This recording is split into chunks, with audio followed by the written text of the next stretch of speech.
Praise Yahuah, brothers and sisters. Praise the Most High. Praise the Most High.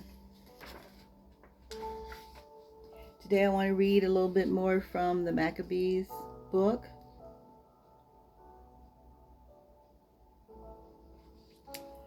And we have been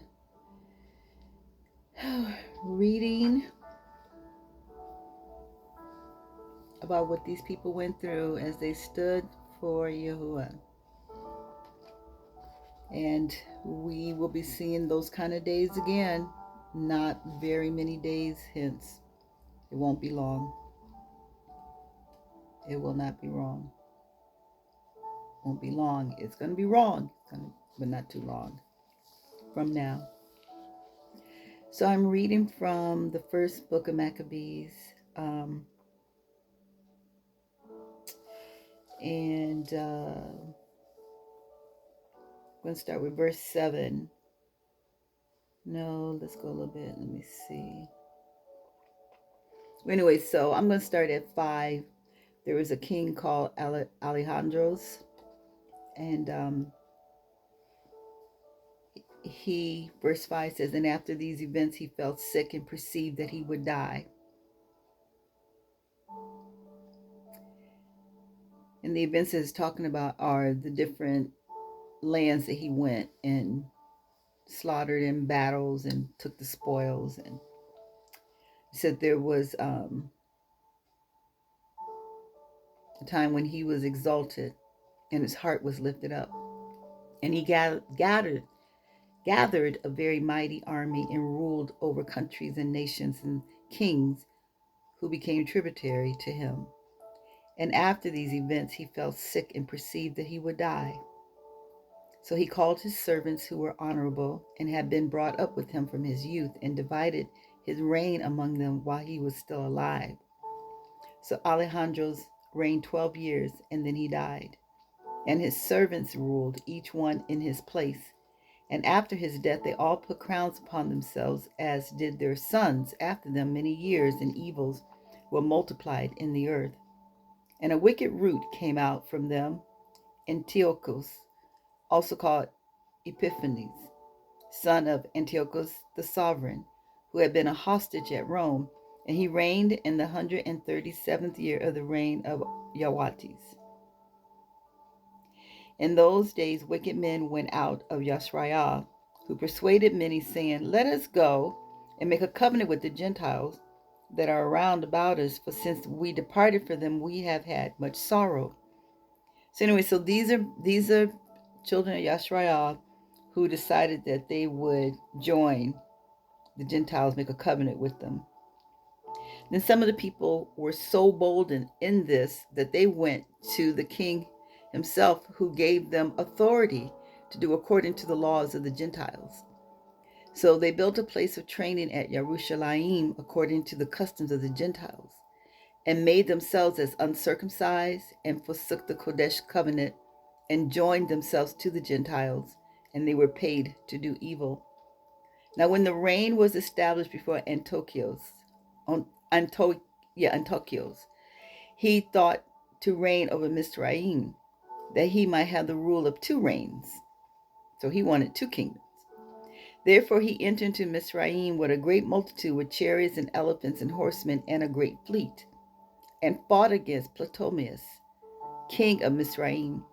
But Ptolemy was afraid of him and fled, and many were wounded and slain. Therefore they took the fortified city in the land of Mizraim, and he took the spoils from there. And after Antiochus had smitten Mizraim, he returned again in the 143rd year, and went up against Yashra'el and Jerusalem with a great multitude. And he entered proudly into the Mikdash, and took away the golden altar and the lampstand of light, and all its utensils, and the table of the showbread, and the bowls of pouring, and the vessels, and the gold fire holders, and the veil, and the crown, and the golden ornaments that were before the Hekal, all that he pulled off. He also took the silver and gold, and the precious vessels. He also took the hidden treasures that he found, And when he had taken all away, he went to his own land, having made a great slaughter and spoken very proudly. Therefore there was a great mourning in Yashrael in every place where they were, so that the rulers and elders mourned, and the maidens and young men were weakened, and the pleasantness of women was changed. Every bridegroom lamented, and she that sat in a bridal chamber was in grief. The land also was moved for the inhabitants, and in all the house of Yaakov was covered with shame. And after a full 2 years had passed, he sent his chief tax collector to the cities of Yahudah, who came to Yerushalayim with a great multitude, and spoke peaceable words to them, but all was deceit. For when they had accepted him, he fell suddenly upon the city, and smote it greatly, and destroyed many people of Yashrael. And when he had taken the spoils of the city, he lit it on fire, and pulled down the houses and its walls all around. But they took the women and children captive, and took possession of the cattle. Then they built the city of Dawood with a great and strong wall, and with mighty towers, and made it a stronghold for themselves. And they put an unrighteous nation in it, wicked men, and strengthened themselves within. They also stored it with weapons and food, and when they had gathered together the spoils of Yerushalayim, they laid them up there, so they became a great snare. For it was a place to lie in wait against the Mikdash, and an evil adversary to Yashrael. Thus they shed innocent blood on every side of the Mikdash, and defiled it, so that the inhabitants of Yerushalayim fled because of them.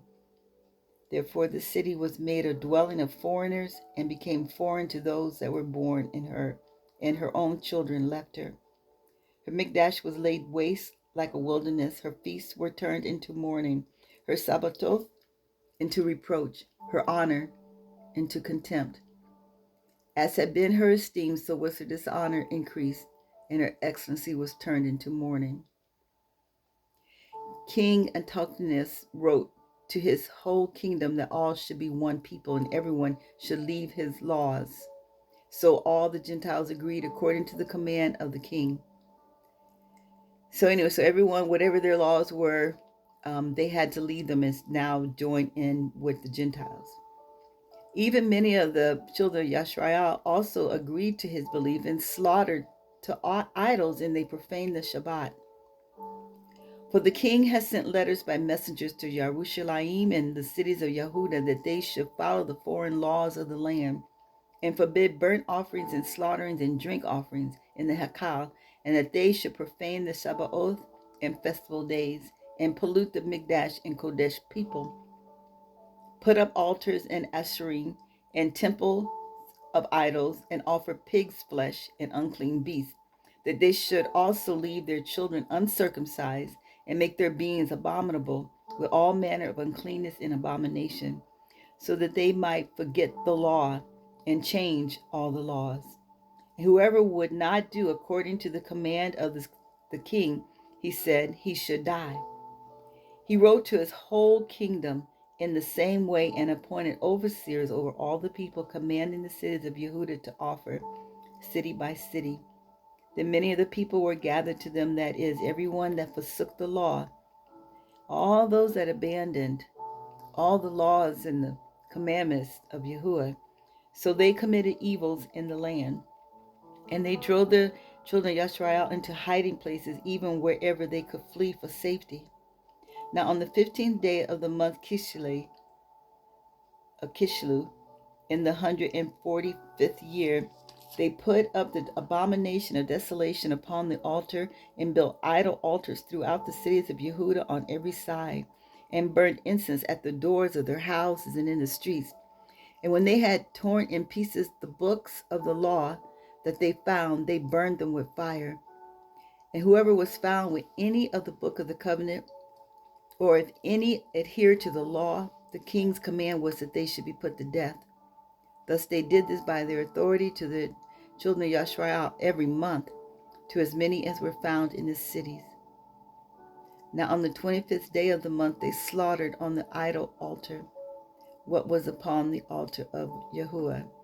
At that time, according to the command, they put to death some women that had allowed their children to be circumcised, and they hanged the infants by their necks, and ransacked their houses, and slew those that had circumcised them.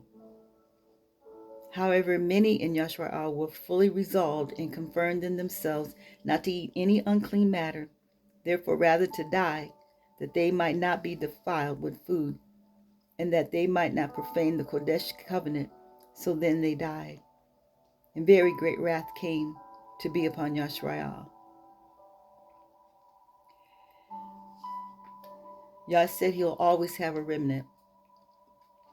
And in this, even though so many turned and went the way of the Gentiles and polluted themselves with the worshiping of idols and the burning of their different sacrifices, and just made covenant with the Gentiles, there were those who were determined that they would not leave the word of Yahuah. Verse 62 says, however, many in Yahuah were fully resolved and confirmed in themselves not to eat any unclean matter, therefore rather to die, that they might not be defiled with food, and that they might not profane the Kodesh covenant. So then they died.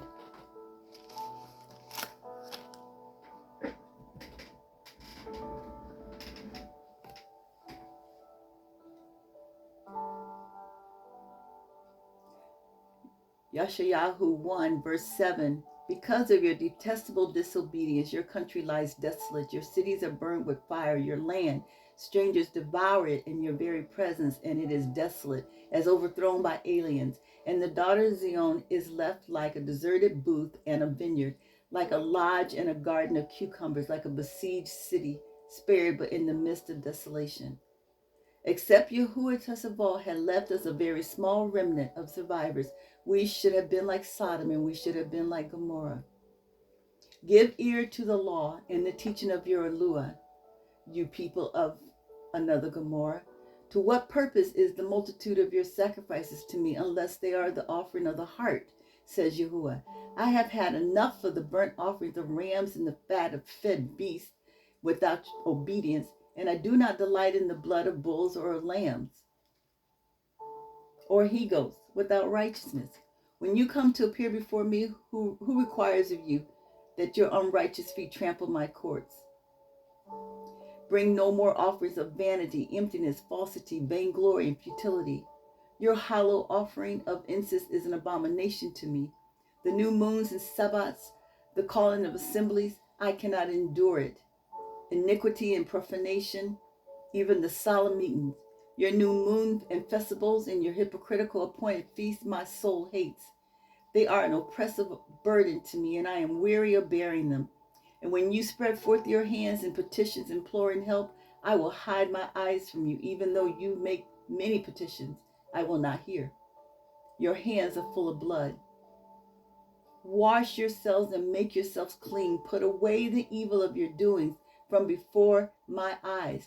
Cease to do evil. Learn to do right. Seek justice. Relieve the oppressed and correct the oppressor. Defend the fatherless and plead for the widow. Come now and let us reason together, says Yahuah. Though your trespasses are like scarlet, they shall be as white as snow. Though they are red like crimson, they shall be like wool. If you are willing and obedient, you shall eat the good of the land. If you refuse and rebel, you will be devoured by the sword, for the mouth of Yahuah has spoken it. He said, if he had not left us a small remnant, we should be like Sodom and we should be like Gomorrah. Zephaniah 3, the remnant of Yahuah shall not do iniquity, nor speak lies, neither shall a deceitful tongue be found in their mouth. For they shall feed and lie down, and none shall make them afraid. Sing, O daughter Zion, shout, O Yahuah, rejoice, be in high spirits and in esteem with your heart, O daughter of Yerushalayim, in that day. For then it will be that Yahuah has taken away the judgments against you. He has driven out your enemy, the king of Yahuah, even Yahuah himself is in the midst of you.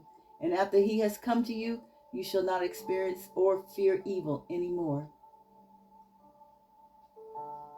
the remnant. Yeshayahu 10 verse 20. And it shall be in that day that the remnant of Yashrael, and such as we escaped the house of Yaakov, shall no more lean upon him who smote them, but will lean upon Yahuah, the Kodash one of Yashrael in truth. A remnant will return, a remnant of Yaakov, to the mighty Yahuah. And through your population, O Yashrael, be as the sand of the sea, only a remnant of it will return and survive. But there'll be a remnant. He will always have a remnant. He told Elijah, when Elisha said that he was jealous for Yahuah, he says, I'm the only one left, and they're coming after me. And Yahuah said, yet I have me left 7,000 in Yashrael, all the knees who have not bowed unto Baal, and every mouth who has not kissed him.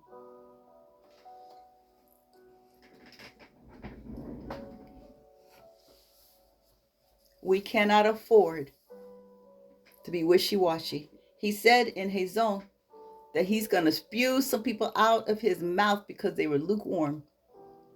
He said, I'd rather you've been hot or cold. Brothers and sisters, we want to be among the remnant.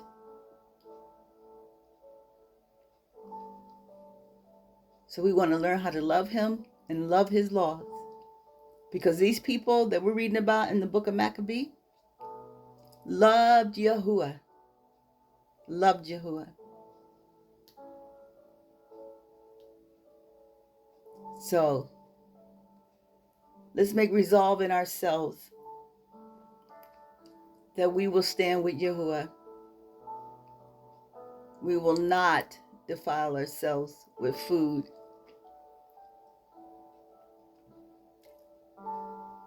So until next time, be encouraged and stay encouraged.